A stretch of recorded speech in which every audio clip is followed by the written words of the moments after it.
We begin today by talking something about the hindrances. As you know, the 5 hindrances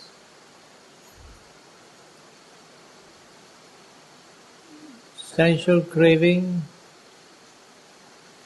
ill will, sloth and torpor, restlessness and worry, and skeptical doubts.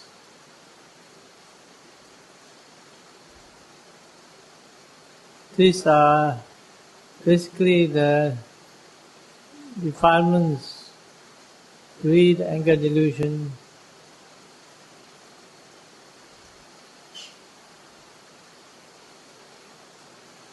that works in a way to hinder the development of right concentration.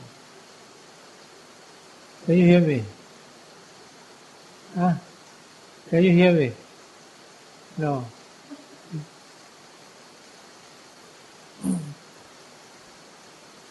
今天晚上我们开始讲关于五盖，你们听得到吗？啊，五盖就是贪欲、憎恨、昏沉、散乱跟怀疑，这些就是烦恼障来的。这五盖就是讲这些烦恼障，它怎样来阻碍我们修道的镇定，听得到吗？ You can hear?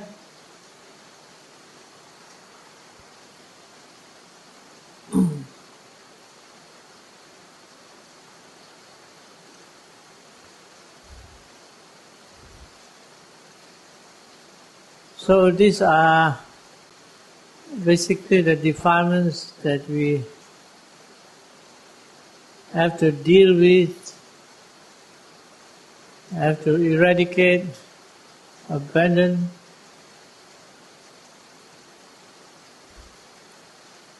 before we can arrive at true peace.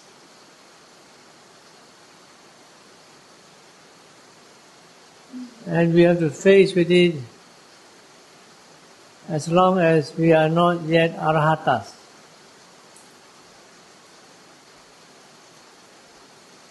These are like the germs and bacteria that are all over.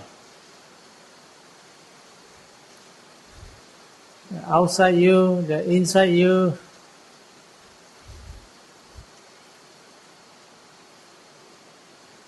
They're not exactly your friends.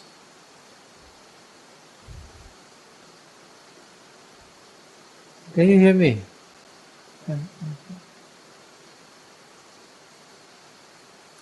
所以这是烦恼障，如果你还没有达到阿罗汉的境界，这些常常都是在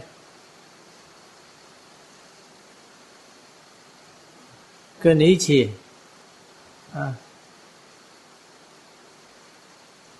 在你的外面，在你的里面一直跟着你，好像那些细菌一样。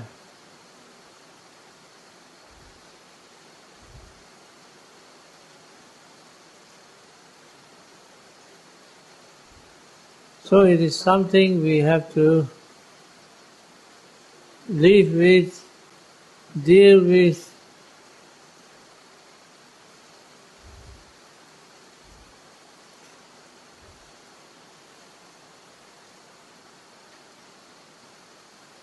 and especially when you come to meditation, they become your first barrier and your last barrier.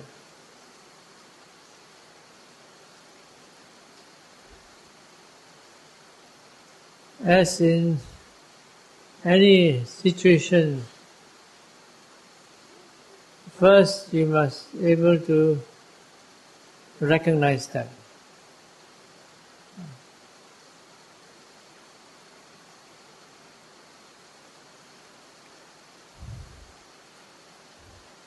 There are different ways of classification of these defilements.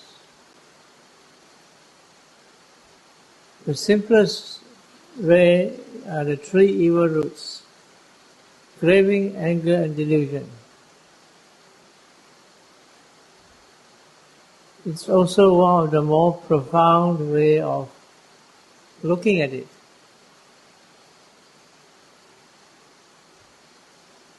Then the other more common way recognized by meditators are as hindrances to their right concentration. You understand what I'm saying? Yeah.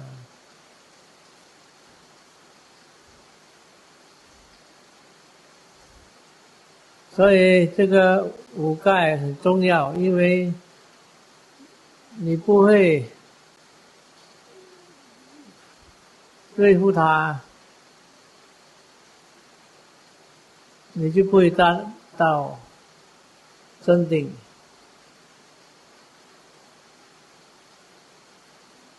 可是要能够除掉它，第一，你可以认识它，认出它，好像一个朋友跟一个敌人，你会认识他，这个是好人，这个是坏人。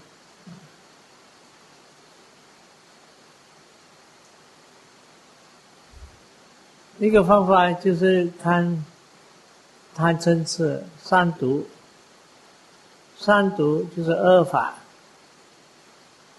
如果你讲到五盖呢，那么这个五盖认识它了，我们就有知道哪一个方法来对付它。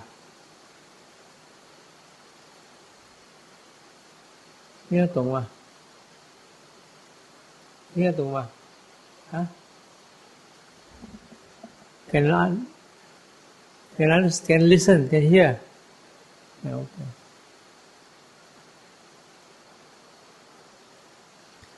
When you talk of the three evil roots, greed, anger, delusion,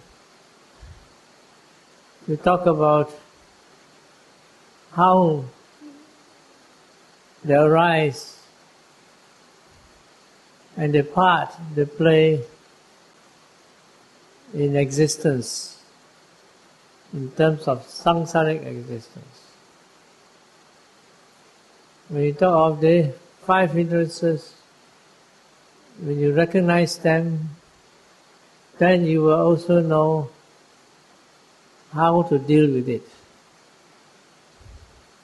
Because each hindrance talks of a way by which it works to hinder your progress of right concentration. And so you will know also the way to deal with it.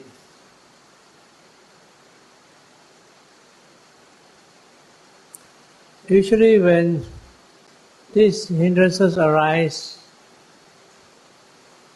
the mindfulness is not there. Mindfulness is a wholesome state of mind. Hindrances are unwholesome states of mind. And so when there are hindrances, there is no mindfulness. This is one way of knowing, or one way of checking it. Second, the presence of the qualities of unwholesomeness, like craving, anger, delusion, are apparent. So you recognize it. How do you recognize a Pontiana, a vampire? Because she has sharp teeth. She got horns at the back of her head.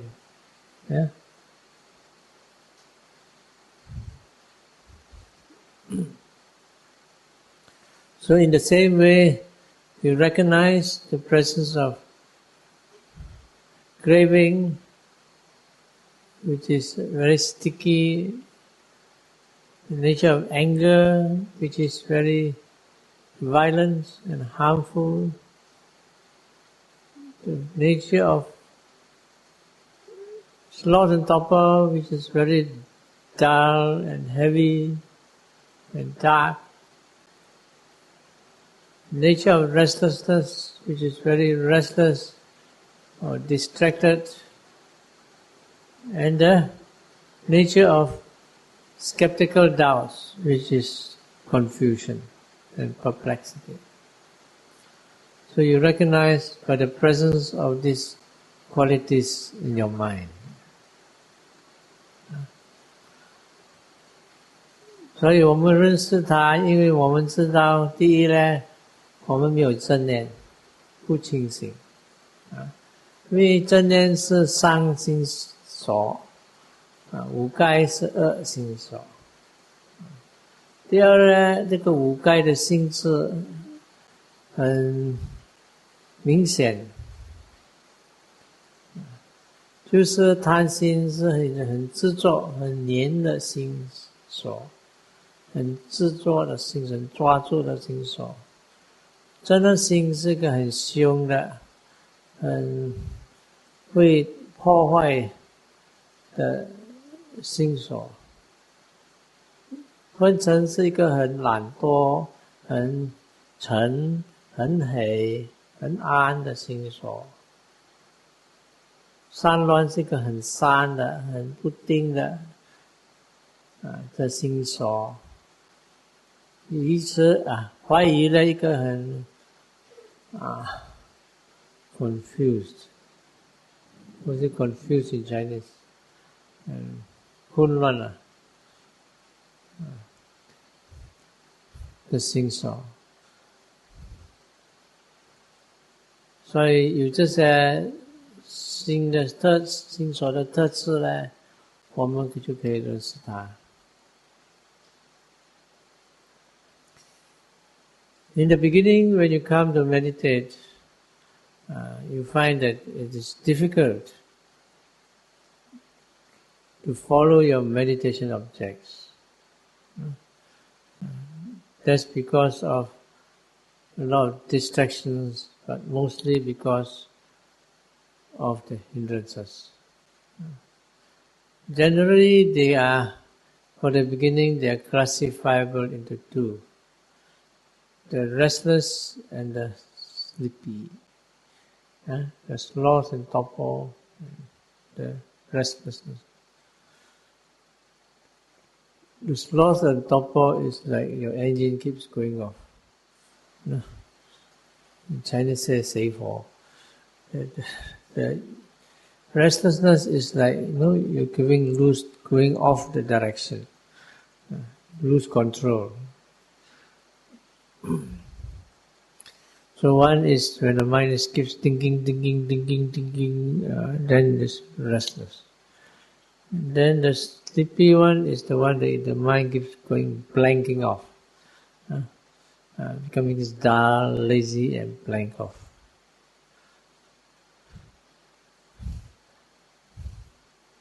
However, there's one that is like in between, but it is more of sloth and torpor. Because when you're having sloth and torpor, thoughts also arise, but not the active type. It comes more dreamlike.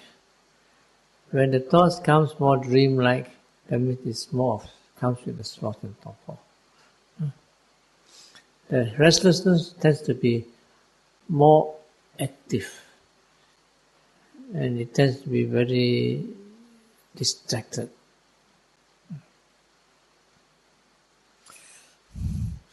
which means the restless mind tends to be more energetic. The energy when sloth and torpor is present is weak.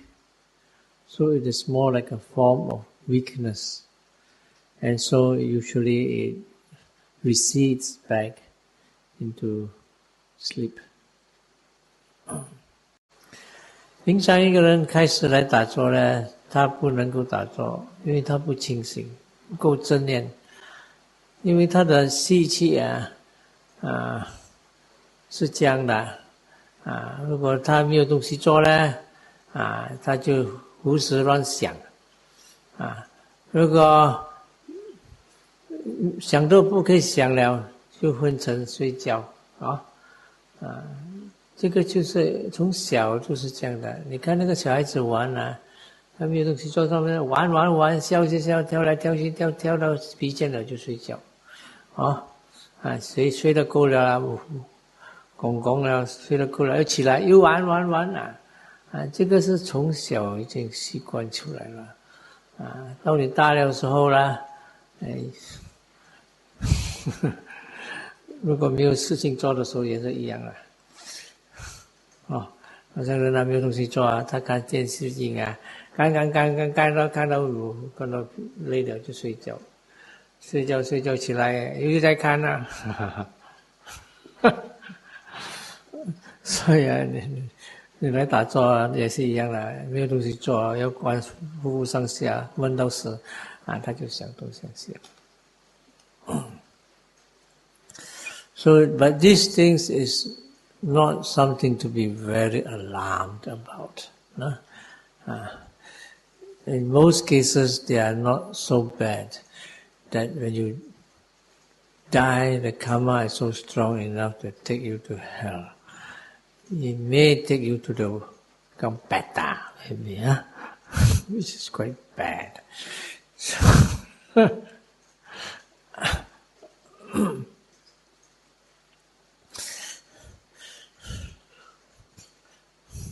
So the first thing is that when these hindrances arise, you recognize this is a hindrance, okay? Then second, you recognize, is this serious or not? These hindrances or defilements can be broadly categorized into firstly, the standard type. The second type is the serious type. Standard type are the ones people normally meet with, which would, if you practice according to instructions, then in the next few days, between 3 days to 5 days, they would be fairly under control. Nowadays, it's going to 7 days. We always recognize 7 days as the critical point. Last time, I remember when I first started teaching people, it was 4 days. That was the critical point. If you don't pass this critical point, you may end up somewhere else, outside the retreat center. Yeah?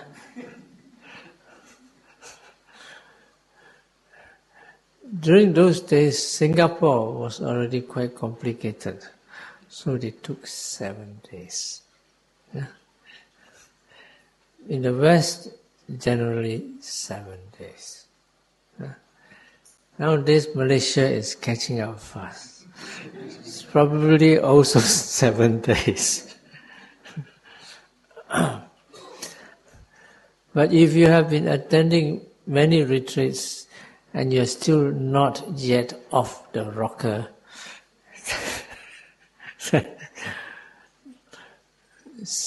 you're fairly on the safe side. You are treated as a normal person. and sooner or later you may get some concentration.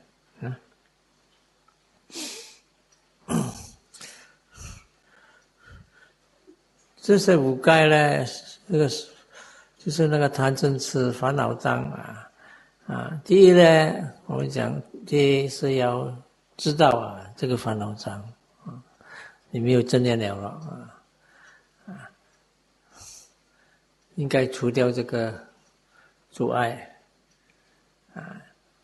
第二呢，要知道这个是平常的五盖呢，还是比较严重的平常的是，如果你修到3、4天、5天多数它就慢慢就消失如果它不消失呢，就是你有问题或是你的方法有问题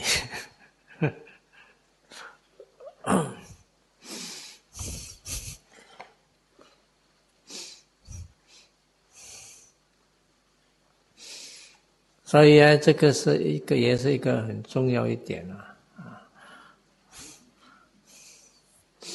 平常你修过几次了啦你还没有什么大事情发生平常会比较安全不可以讲100%，但是比较安全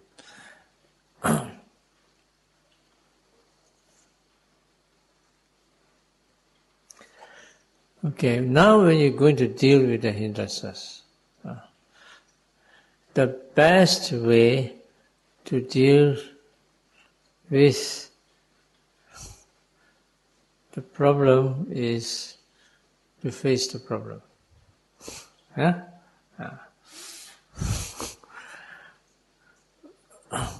You say, hit the nail on the head.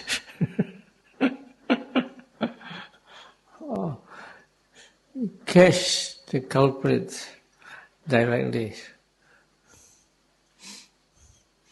So you come face to face with the hindrance.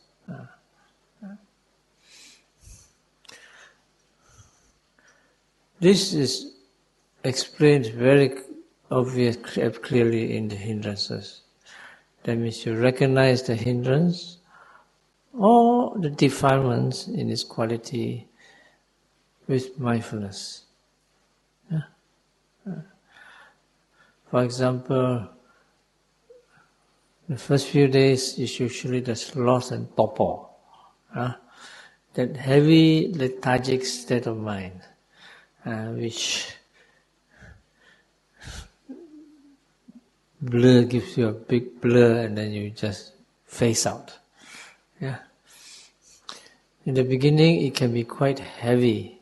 For example, after a heavy spell of work, after a heavy spell of illness, body is weak, the mind is weak. And then so when the sloth and torpor come, it just black out. There's nothing you can do. You are just helpless. Just don't sit at the edge of a cliff. It's okay to sit facing the wall.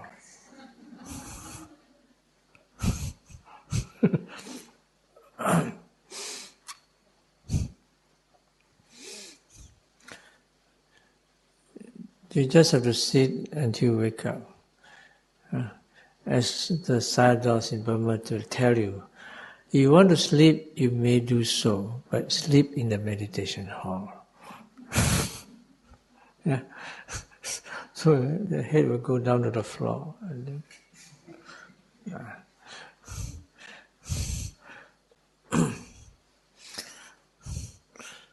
after some time, we will begin to wane, and you wake up. Just be as persistent as you can. Like I often tell people this example I heard when there were two ladies, old ladies in Malacca, meditating. They were arguing. How many times do you? When I was sitting, I took, my head not, 10 times before I woke up. And the other lady said, "What is that compared to mine?" No? You see, there's a kind of pride in that. I have to I go do fishing 30 times before I wake up. See, my sloth and torpor is more terrible than yours. But eventually they woke up. So at least they're persistent. And in the meanwhile, while you are, I wouldn't want to say fighting with it. It's not right to fight with your defilements. You're making an enemy out of it. It's making double trouble. You don't try to make enemy of anything, not even yourself or your defilements. You try to improve the situation. You try to transform them, make use of them.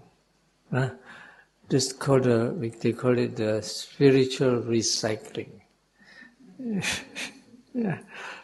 So you use this. You just watch the sloth and torpor with mindfulness. How is sloth and torpor like? Oh, it's terrible, horrible. Look.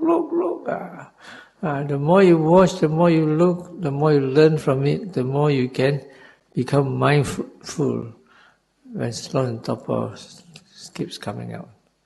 And slowly enough, when your sloth and torpor is not so strong and you see sloth and torpor clearly, then it disappears. This is the best method. Because when you can see it clearly and it disappear, that means you have a sharp perception of what is called sloth and torpor. And therefore, you will be able to recognize it in the moment it arises. Otherwise, it cannot. Because sloth and torpor is a blur stuff, It's like a cloud that slowly comes. And by the time you know it, it's too late. And so next time you know, immediately the mind goes a bit ding, ding, dong, dong, dizzy, then you can nip it at the bud.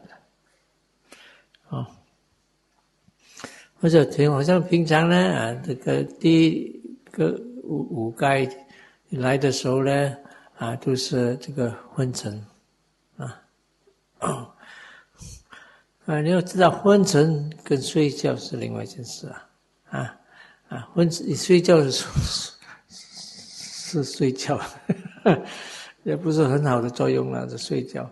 昏沉就是你的心你还没有睡觉之前它一种很沉的心很衰弱的心这个是好像很黏的很收束回来的心这个心所如果你可以认识它呢，很清楚呢，它就立刻就跑掉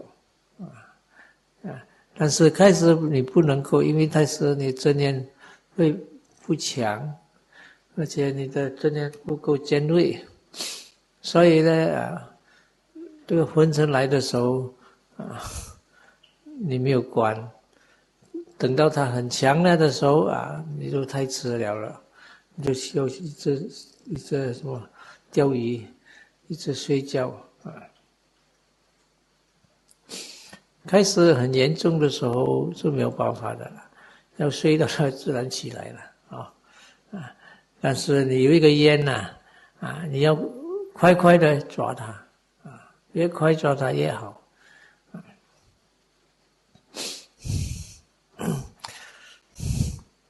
到几天后呢会教你方法修呢，一直用精力，那么那个昏沉慢慢会减少，那么就比较能够对付它它一来的时候你知道心好像昏沉要睡觉了，一直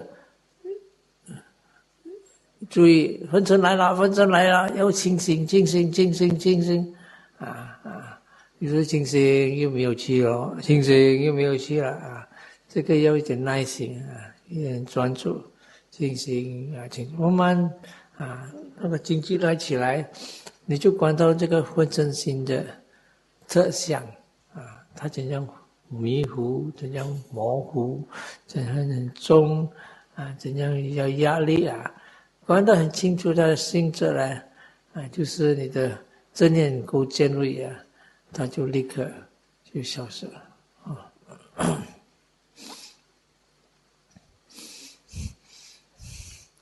Usually the way to watch sleepiness is the moment you notice sleepiness comes, you have to mentally sound the alarm.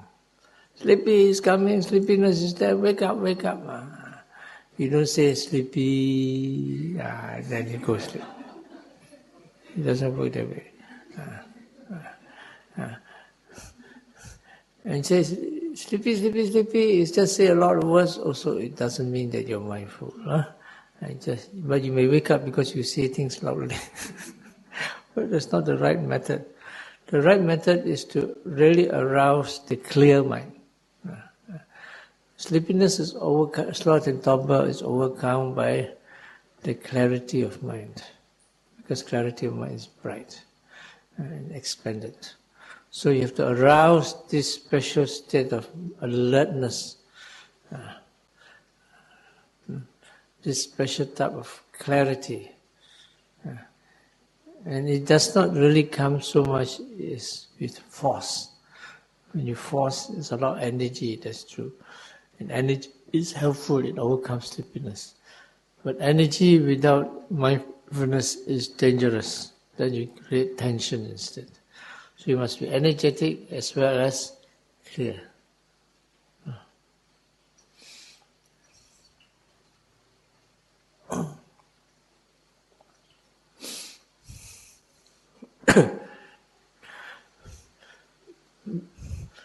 Besides the direct way of being mindful of the hindrance, there are other ways.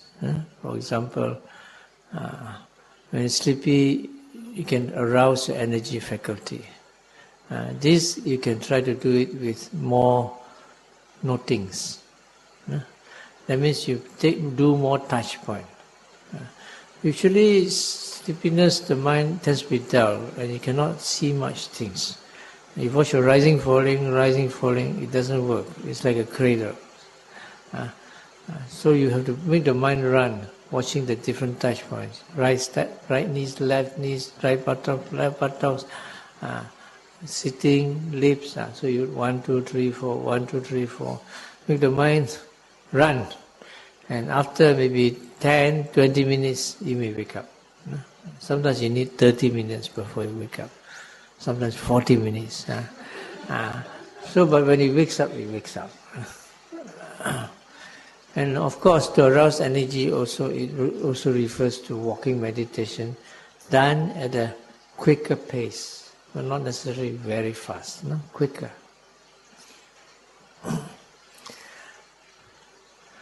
除了直接面对它另外一个方法就是要提起精进力平常呢如果有昏沉呢精进力比较少所以怎样提起精进力第一个方法就是把那个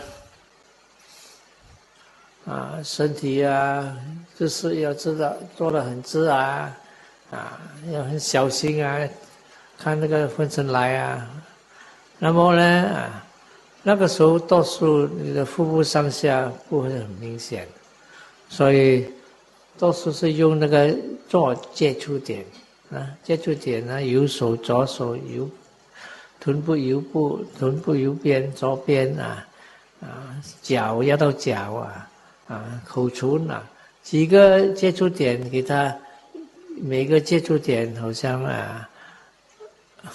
2分钟这样是吧 2 seconds 2秒钟不是2分钟2秒钟3秒钟4秒钟这样一个一个跑，一个个跑，给他一直轮流啊，1、2、3、4，1、2、3、4、5，他跑得够了啦，他静静地会出来，但是不是立刻啊，有时候10分钟，多数是要15到20分钟了，30分钟、40分钟也有了，一直追他，他就拦住这样，就不要动，一直追他，走，走得够了，他就跑，另外一个呢，要记得是可以用那个走禅，走禅当然那个时候要走快一点，不要太快，要快一点，给那个心比较灵活。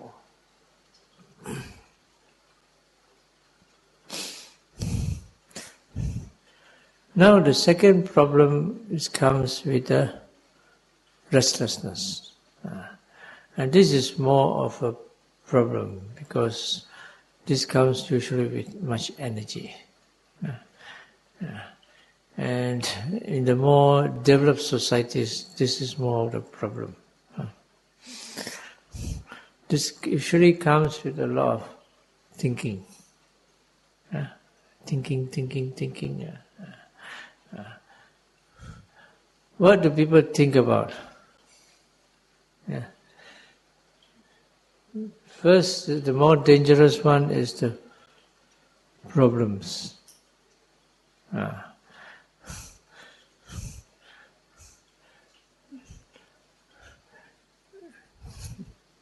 So it depends on how heavy your problems are. If you are very heavy, then it can be the serious type. By the way, serious doesn't just mean thinking of problems, no? And there are other causes of serious problems. It usually comes with stronger defilements. What is a problem that you cannot put aside to meditate?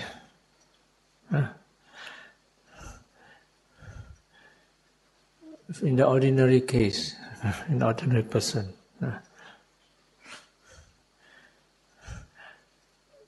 It would be the same as a problem that you cannot put aside when you're going to die.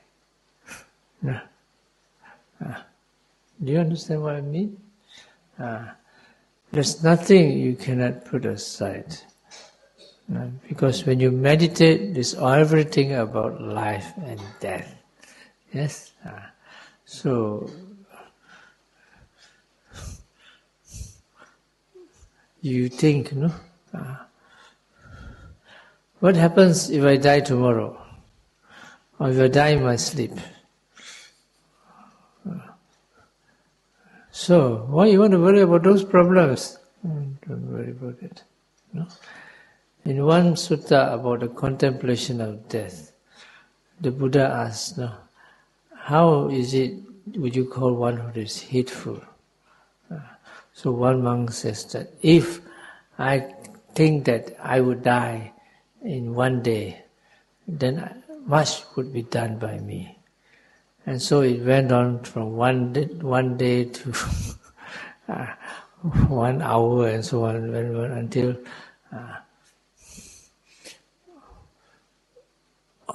one mouthful of food. If I can eat one mouthful of food and then I will die, then I will be very mindful. You know?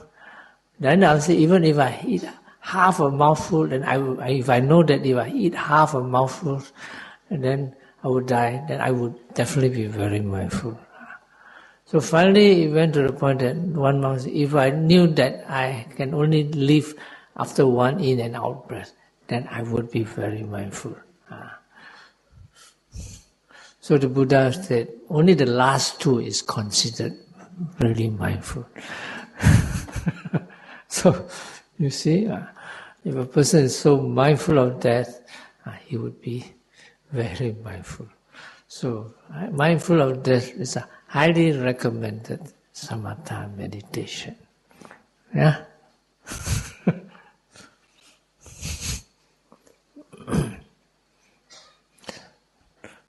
Forget about the jhanas.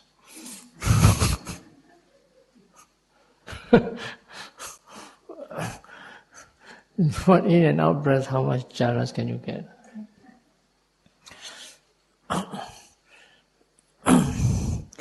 So if you have this attitude in mind, no, then you would be more ready to arrest the restlessness. Because you know what is important. Always thinking rubbish.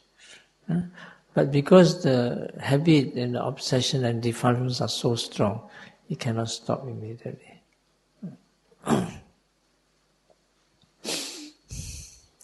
So as usual, beginning, direct, face-to-face with it. Not thinking as soon as thinking has arisen. As soon as you realize you're thinking. You cannot note it as soon as it has arisen. Not in the beginning. Only your mindfulness becomes automatic and strong. Then immediately it comes, then you can catch it. Usually you say, note it, make it a point to mindfully note it as soon as you realize that it has arisen. Which may be quite some time, no? For a start, it may be half an hour. It's amazing how fast time passes when you're thinking. So, but you make it a point. So, when the point is there in the mind, it catches it sooner and sooner and sooner. Because you made it a point to do so. That's one important way. Because you install a antivirus program. You keep working at it, the more efficient it becomes. And usually, once you get the knack of it, it goes. Thinking, it goes. Thinking, it goes. You just don't follow it. You don't say, what am I thinking about? Then you keep going.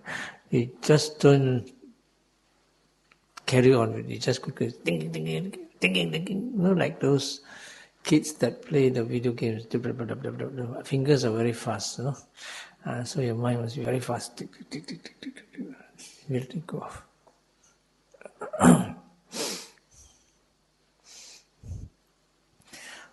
那么第二个呢，昏沉跑掉了比如减少了，那么个散乱就来了散乱就是多数想东想西这个现在人很会想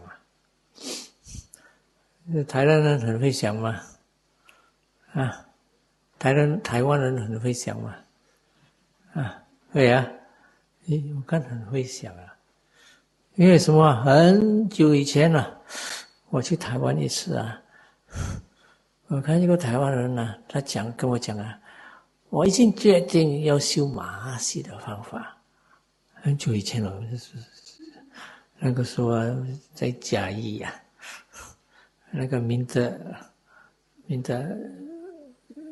和尚那个时候有一个人在那边，他整天坐在那边看到那个书我讲你在那边做梦？我看书就想你看书在想呢，为什么想这么多？是我们的习气在讲。我就不讲什么了，因为明天我就跑了，这个不是我的问题。希望你们台湾来的不会这样了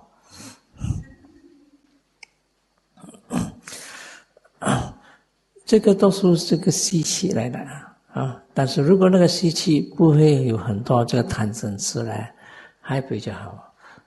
有时候到时间它会除掉，你就要比较有耐心一直来就管，一直来就管有这个意念讲发现到有这个善念进来就快快讲，快快念一个意念，这个清醒的念，清醒不要再跟下去。这个想是什么来的？为什么我要想那个就不会听了，要快快想推掉它给它消失不要讲，不要想这个不对的方法，这个有真正性真正性是比较另外一种比较凶的恶行所因为这个想啊，它自然也是一个过程了，它来了就去了所以来了它去了你一直用这个正念来代替它它就自然就会停了。但是因为这个习气很强，所以你一直来了一关，来了一关，来了一关坐也关，走也关，吃也关想我看那个屋子很多苍蝇这样，很多蚂蚁扫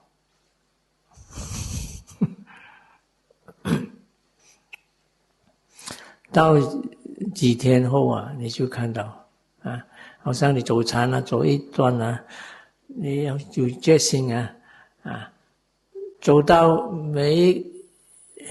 走一段一长这样没有一个妄念进来不是不可以一定有妄念来了我要知道你讲100%不要这个也可以做得到，但是要段时间。但是开始呢是就尽量知道每一个妄念进来我也知道他一知道他就消失，一知道就才消失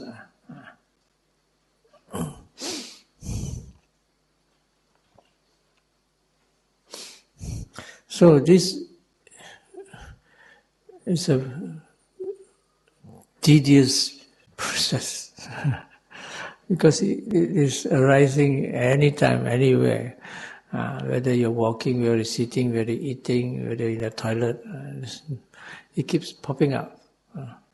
And so you have to make it a point to take note of it and let it go, take note of it and let it go. And over a period of time, it will become less and maybe even stop altogether.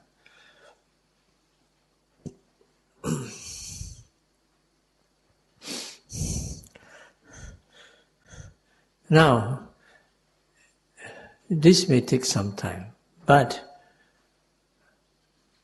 if it doesn't stop and it becomes obsessive, then you have to try to ask yourself, why? I've noted it so many times and it goes away. You notice it comes up, but it keeps persisting. Why? There's some simple reasons to it. One reason is your meditation object is not clear. Like your principal object, rising, falling, is not clear. Your sitting, touching is not clear. So you have to try to get a clear perception of your meditation object. Second reason is, it may be because some other object is intruding into your field, but you didn't notice. It is already very dominant, but you are having a narrow mind. You are not adaptable. And so, I think somebody give him the wall to lean on. Are you sleepy or are you weak, Mr. Ong? Are you weak or are you sleepy? Sleepy. Not sleepiness. Fall a few times, never mind. You're really sleepy, go and sleep. Then, where was I? Oh yes, the second reason is an object coming you don't know, such as pain. Sometimes the pain may not be strong, but it's nagging. So it's rising, falling, but rising, falling. I cannot catch my rising, falling. So the pain is already disturbing you, and your anger is already coming out, and you're trying to force your mind to get the rising, falling, and the rising, falling you cannot see properly, so you get even more angry. So that's why you might start thinking, so much suffering. So sometimes it's not the pain, it's the heat. hot day, sit there, and your mind is numb, and you want to try to watch your rising, falling, numb mind, rising. If you're watching the heat and you're trying to watch or even the numb mind, and try to relax, soften it, open it up. Otherwise, it's just a thick bit of stone in there. So you must take care of the secondary object, which is already prominent. That's number 2. And third is you see the defilements and the objects involved. Where the mind keeps running to. That means you're trying to get to the source of the condition. Everything arises because of a cause. And unless you know the cause, you will not be able to effectively deal with it.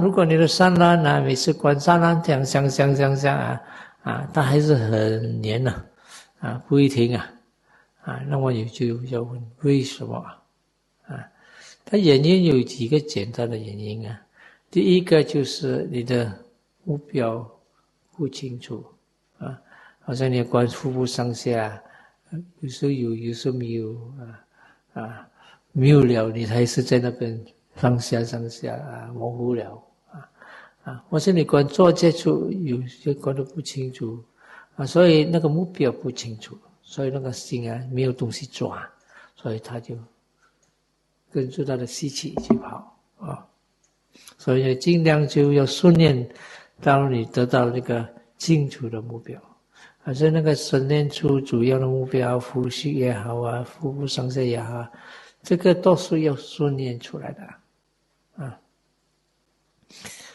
第二呢可能是有其他的目标已经插进来作乱你了你不知道你以为还是没有什么事情好像你坐这边痛那边痛你还是要管腹部上下那个痛已经插乱你了所以那个时候你已经想东想西因为你不舒服或是太直太少所以那个时候就要管那个吃药的目标虽然是吃药的但是它已经影响你的正念了所以你要这样面对或是有些人做声音你的旁边的人呼吸太大声了急着呀那么或者咳嗽他已经插乱你你没有注意听到你清醒呢没有给他影响到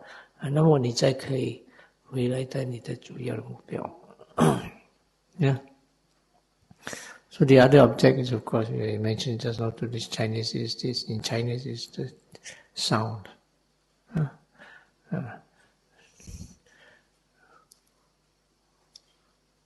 Generally, it's quite quiet here, except the fan. I don't know about the ladies' quarters. Are the ladies making a lot of funny noises? Yes. No? Of course, you are here. You are sitting here, you don't know. We men are very quiet. I can say these things here, in the West, you cannot say. The feminists will kill you. So, there are more of them there, so there's more chances of noise being made. And so, but this is small matter. This type of noise, small matter. You just not hearing, and then after a while it becomes natural. It becomes like the birds and the bees and the flies and the mosquitoes. It's okay, It's all part of the game. So after a while, when your meditation improves, then it's okay.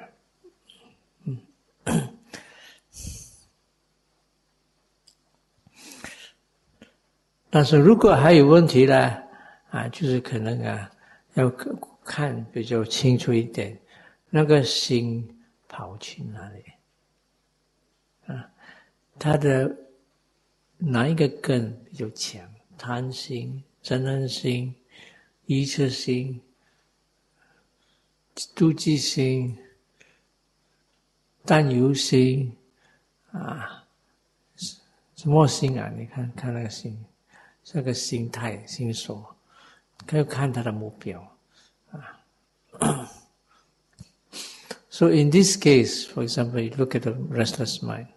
First thing you see, this persistent restlessness on one subject or on many subjects.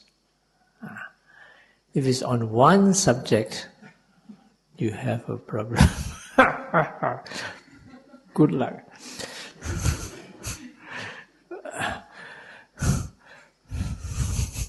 Because it has been something that is really eating to you. And you're not be careful, you may become a psychological wreck.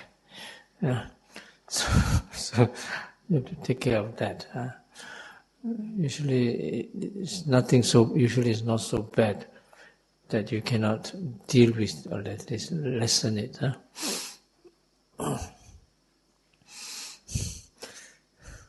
Then you have to make some decision to resolve the issue. Okay? For example, there was one man, he couldn't meditate properly, he's thinking. Why? Because he's thinking his wife is having an affair with another man. Oh, it's a serious problem, no? Ding, ding, ding, ding. And so, what's the problem? You go and when you go back, go face to face with the problem. Tell her, I don't like you to meet this man so often.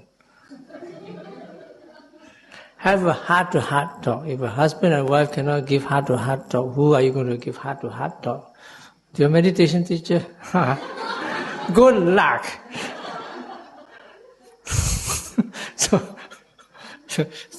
So that's what happened. He went back and told the wife face to face what happened, and the issue stopped.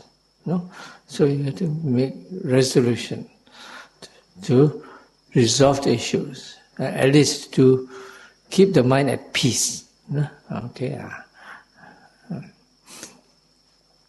For example, another person couldn't meditate because his blood test showed that he is possible to have having cancer. It's very disturbed. I mean, cancer or no cancer, you still have to meditate, no? So be it, you know. After your meditation, your cancer may be even having a remission. So you do that. So you have to have some concrete decisions or resolutions to be able to at least help you to meditate for at least one sitting or at least one retreat. And then, I think in most cases it is not so serious that it cannot be done. But in the case of many things, it's not a question of outside issues. It's a question of internal matters. The defilements are too strong, my friend. So you have to deal with the defilement, which that specific defilement, if you can specify it with the appropriate method. And often when these are too strong, you have to do some contemplations. Like for example, you have too strong anger, which is often the case. Then you have to do some metta, compulsory metta. Like in Europe, we have this psychotherapist. He's a teacher of psychotherapists. He only tells his clients and his people, just keep doing metta. It works in most cases.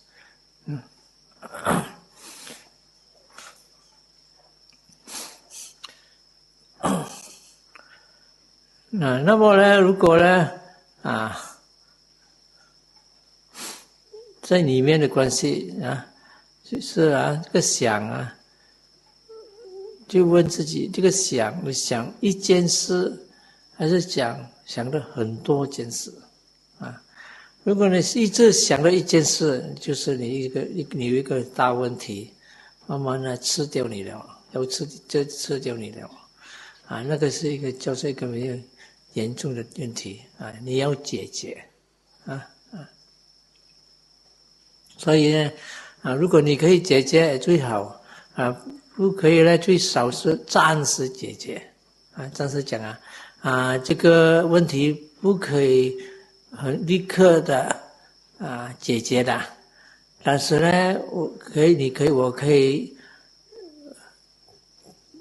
有一个好的态度比较正的态度，适合的态度，可以把它这个问题慢慢给它解决下去好像有的问题不会立刻解决的，要等时间要等消息的，要等什么的，所以你就要等着消息了，你做什么在那边散乱担心没有用嘛所以呢，你跟那个心讲这个呢不可以完全解决到完的，可以暂时解决一个对的态度那么你就可以再做几天，或者在这个几个星期里面还可以打坐，不可以做乱到你如果呢，它是很多事情的这个很多小小的事情都是好像家庭的事情生意的事情一点那边一点做不完那边就小这个事情是不是很重要重要是你的心里面的烦恼障那个时候你要看到哪一个烦恼障比较严重，就是怎样来对付这个烦恼障好像多数是憎恨心，如果憎恨心比较强烈的人呢，当然就要修一段时间慈悲定仁慈定And so you have the different types of contemplation methods to help you to weaken the defilements. When the defilements are weakened, then with mindfulness you can directly take note of it and it disappears. 这种比较经常的方法，不是讲很深的定了，大概多少有做定禅给那个烦恼障比较弱去他烦恼障弱了就再用那个正念去观它它就比较容易消失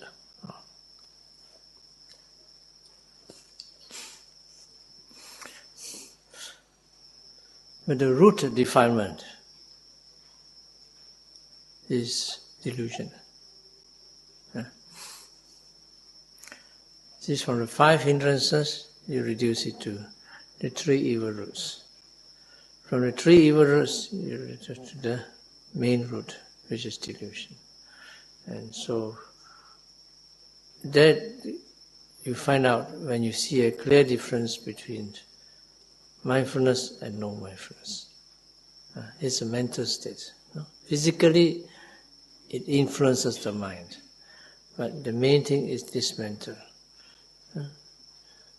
The deluded mind is a blur mind. It does not mean the object is weak. The object can be strong. It does not mean that you don't know anything. It can mean you know many things. But the criteria behind it is the presence or absence of mindfulness.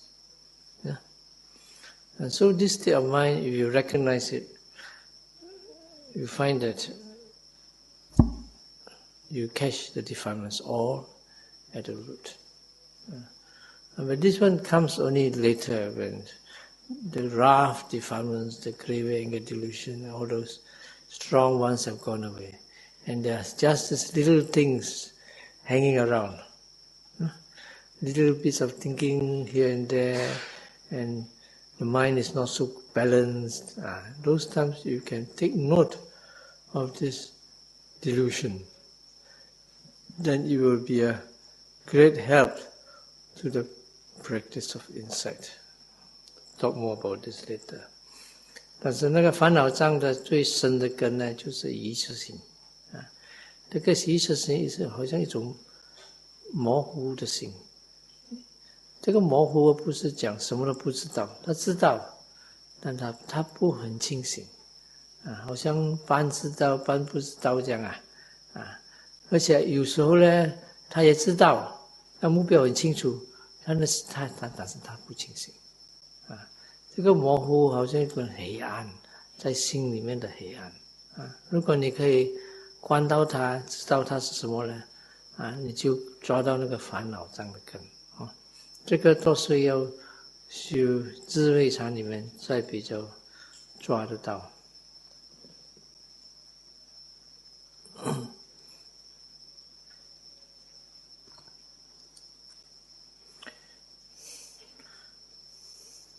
Hopefully, after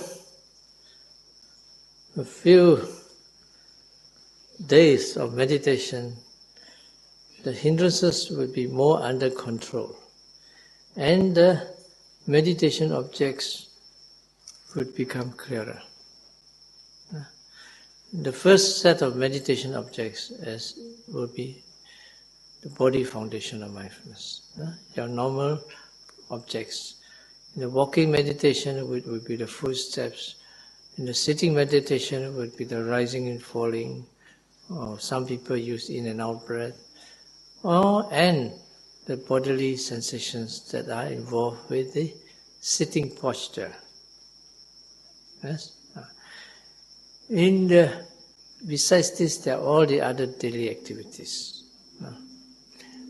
This is the mainstay of the body foundation of mindfulness and your meditation practice.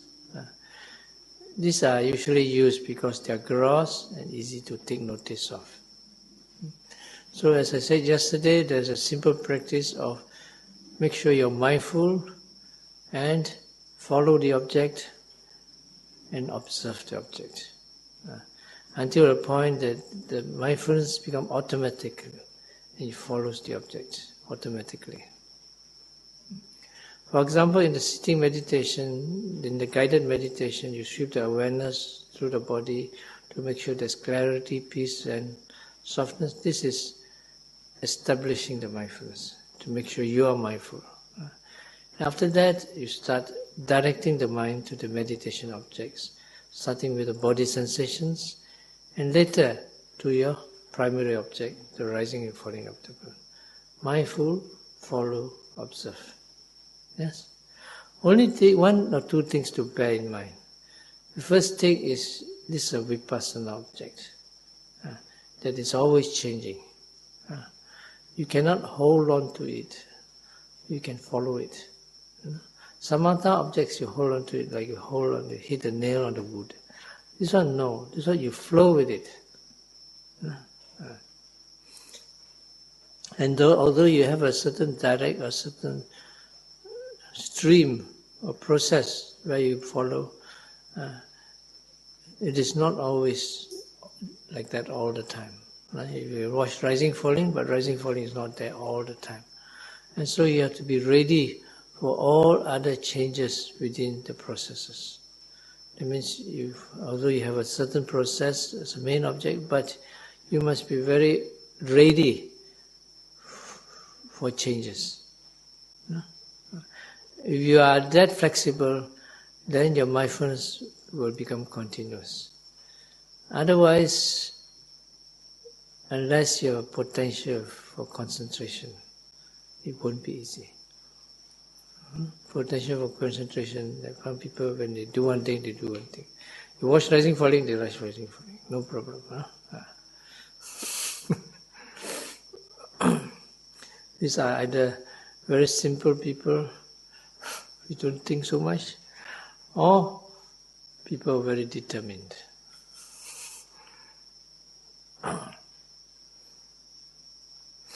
The idea here is to develop continuous mindfulness. Concentration is secondary. When there's mindfulness, there will be some degree of concentration. When there's concentration, there may not be any mindfulness. This is one important thing to note. 好，现在讲到那个，希望讲几天后的修行呢，你的五盖就慢慢去减少，那么你就能够比较多时间去跟住你的主要的目标，你的禅的目标这个开始修呢，就是修身念处好像走禅呢，就是我们走游步走步游步走步坐禅呢，就是腹上下或是身体做接触的感觉。到其他的活动呢，就是那些活动的感觉这个是开始好像我们讲了开始呢要有清醒好像坐禅的时候，你从头到脚你扫在观那个感觉你清醒了呢，就再跟着下去腹部上下就跟着下去，跟着到呢就可以观察体会过程的现象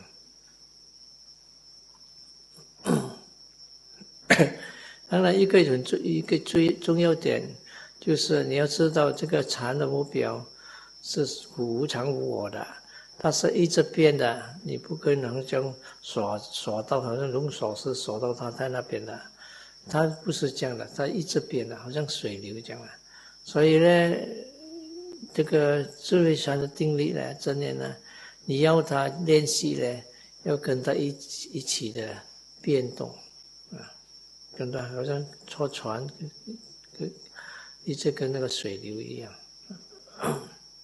第二呢，你要有很准备性，因为这个目标呢是很会变的，很容易给其他的目标进来的所以你不够准备是一种准备性呢有思想跑进来，有痛跑进来，有神经跑进来你没有注意到它，没有不清醒呢，就给它带走了所以你要一个很准，好像一个人驾车在路上马路上很多车你要有一个很准备性所以重要呢是一种练习的正念定力是次要的因为一个人有正念，他自然就会有多少正定有定力不一定他会有正念的，没有正念呢有点危险，会跑去邪定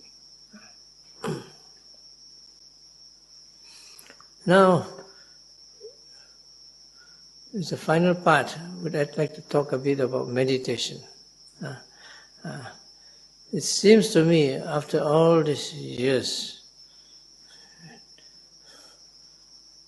only the Mahasi method takes into account seriously the walking meditation. Don't you think it's a bit strange? There's so many traditions talk about jhana, talk about citta, vipassana and all, whatever, it's also very good. But why leave out the walking meditation? It's so important. Some things I don't understand. Like Upaki method, I don't like to criticize method, but I can't help because it's so obvious. Say, why don't you do walking meditation? You know what they say? We teach the Buddha's method of meditation. It's not in our tradition. But why? Then they get angry with you. Go away.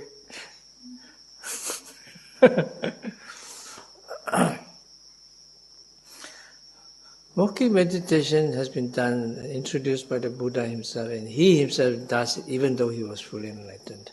And he was doing it even before he was enlightened. And he recommended all his students to do walking meditation. And many students of his pupils have become arahants while doing walking meditation. So, why don't you do walking meditation properly? I've given up on them.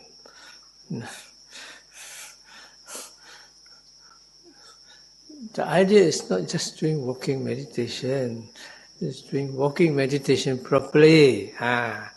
Do it properly until you can get insight meditation. Perhaps they think that walking meditation won't lead you very far. Perhaps they think that you cannot get enlightened with meditation. All those are misconceptions. Walking meditation serves many purposes.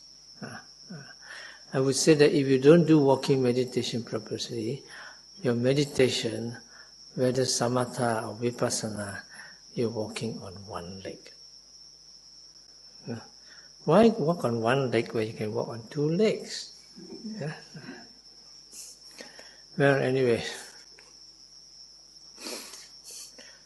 现在是讲一点这个走禅走禅在佛教里面很重要佛陀在到菩萨的时候就是在那边走禅了到佛说要修行的时候都是走禅那么呢开悟了呢他也是走禅他教他的弟子呢也是教走禅那么呢教弟子呢也有教到有的弟子呢就是走禅开悟的所以你看走禅是很重要但是很怪就是我觉得现在很多这些修行的传统不注意走禅有的也是不是很专注到修马哈系的方法人呢应该比较专注也比较少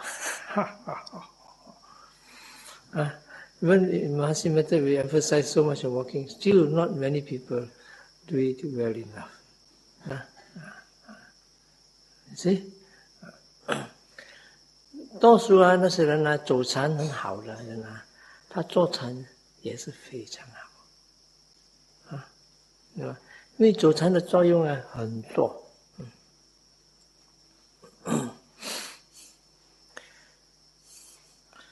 所以呢就要鼓励你们走禅走好一点Take for example certain reasons I usually bring out in walking meditation. First is it's a preliminary calming down exercise. No, first is exercise. You need in long meditation you need exercise, and especially in Europe in winter you have to really walk fast at least once or twice a week to really sweat out. Because the cold tends to freeze up the body. And especially you do longer sittings, you need to exercise the body a lot.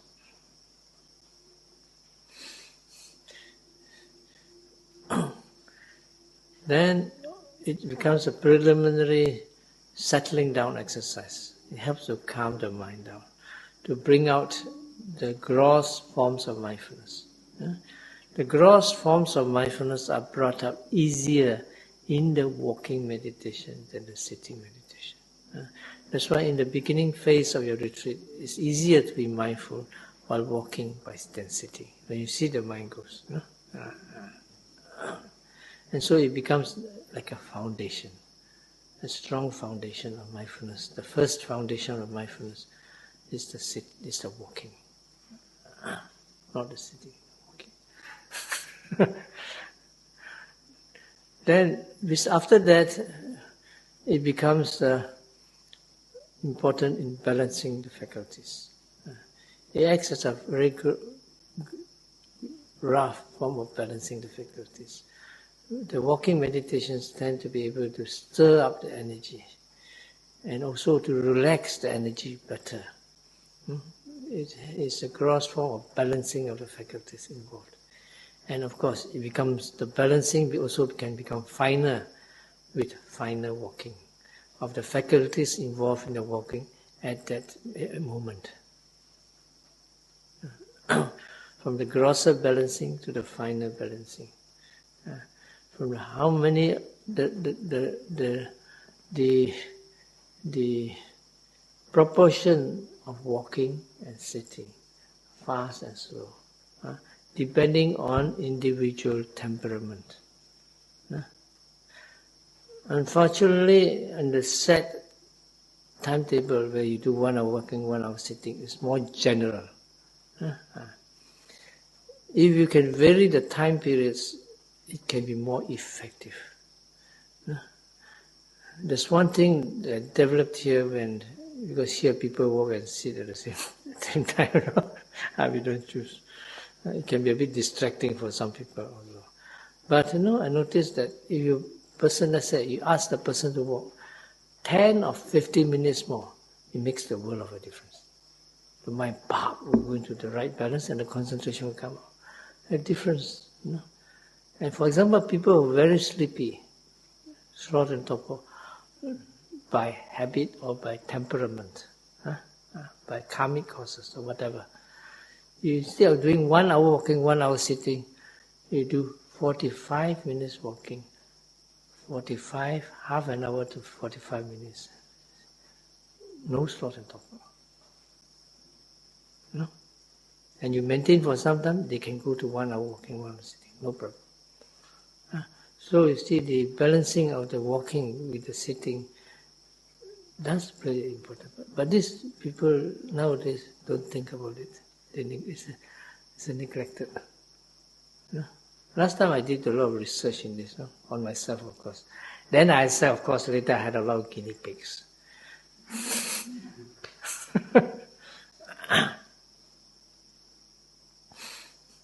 Then finally, we can say that walking meditation, the nama rupa, the body and mind characteristics are clearer in the walking than the sitting, because of the gross impact of the elements. And the gross change or conditioning of mind and matter. And so I find that quite often that people get the first insight knowledge from walking meditation, not sitting. Because the conditioning and the qualities of the elements and so on are more easily discernible and to be mindful of in the walking. In the sitting, raging, falling, the mind sleepy, difficult to see. Maybe unless pain comes, it's a different story. Pain, when you have to be very mindful.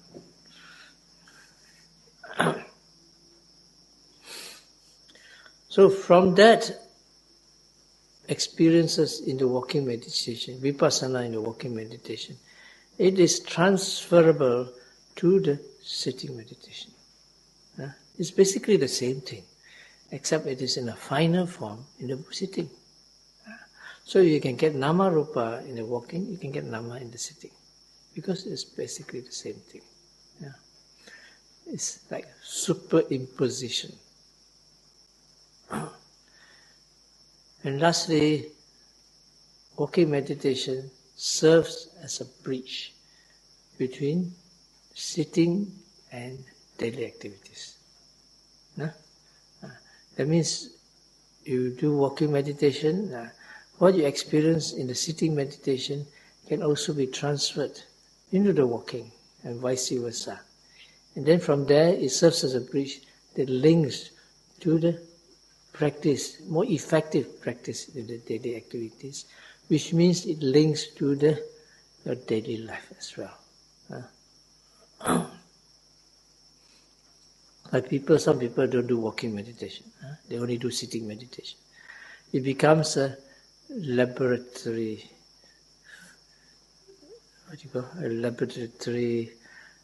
condition. That means once they sit, they can meditate. Once they get out, it's a different story. They become a rogue. They don't know how to be mindful, because it's a laboratory situation. But when you do walking meditation and you transfer it to your daily activities, then it becomes easily applied. And for progress in meditation and insight, you need to have a continuity of not just the mindfulness, but also the practice in depth, even in the daily life. Okay?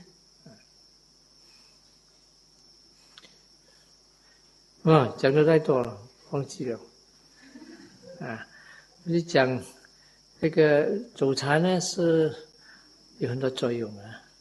第一个作用就是运动以前人出家人一直走路，一直坐禅的人，所以运动呢是他走快的时候是运动特别是冷的地方啊，就要有时候1个星期要走几个小时啊，2、3个小时走快远远，流汗啊，它才会比较舒服啊。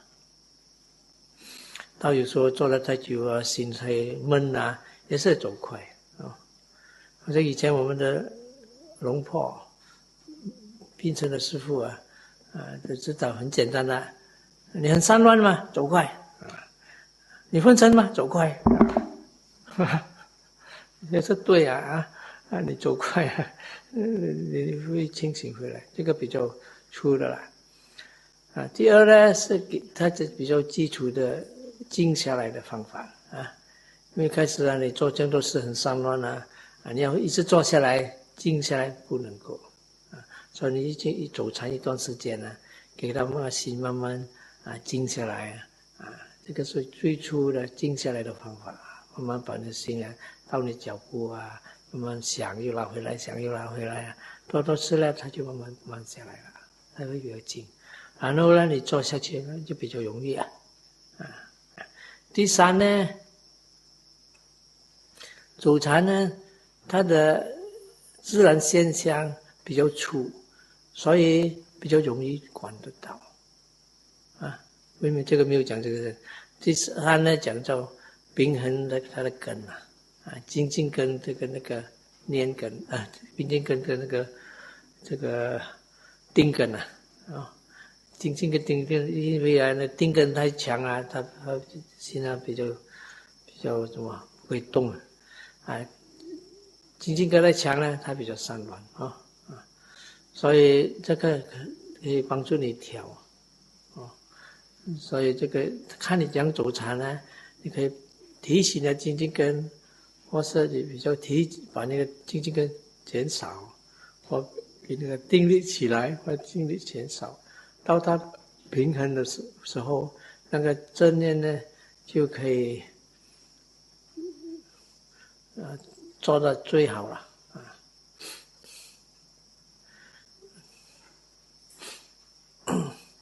那么第三呢，就是讲第四就是讲那个走禅的时候，它的自然现象会比较明显因为那个时候它的四大意念比较粗就比较可以观得到做的时候呢，平常开始就比较细，它就观得不很清楚，观得不很清楚呢，那明色法的分析就不清楚了。因为这样呢，就多数我想比较容易达到第一个观智，明色法分析观智在走禅里面。我认为很多人走禅的时候，这个观智起来都是走禅那边。所以这个智慧禅的目标的变化观法在坐禅里面很清楚了，那么它就会影响到修坐禅的时候，走禅的清楚了，那么那个坐禅它也会清楚了。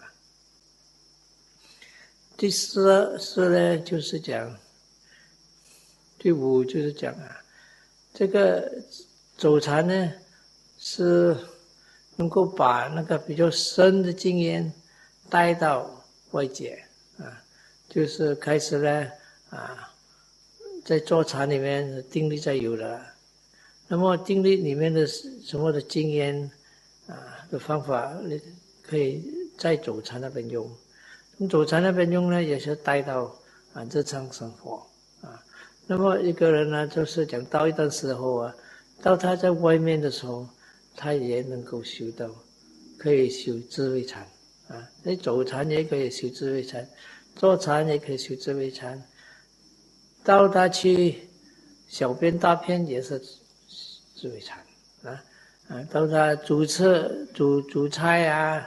什么，他也是智慧禅，因为明色法不会离开你的嘛你正念观到他，就会看到他生灭所以如果你只没有走禅没有走禅的好你的坐禅有什么深的经验呢？就是在坐禅而已。你出来呢就没有那种经验了。你要变作平常人，就是贪嗔痴一大堆的人 I think we stop here tonight. 我是想讲早餐的，那个是留到明天了。Talk more walking meditation tomorrow. Any questions?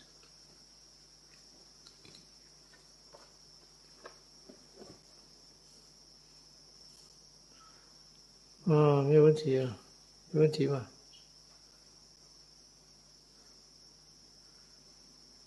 ？Anybody would like to ask? 王雕英。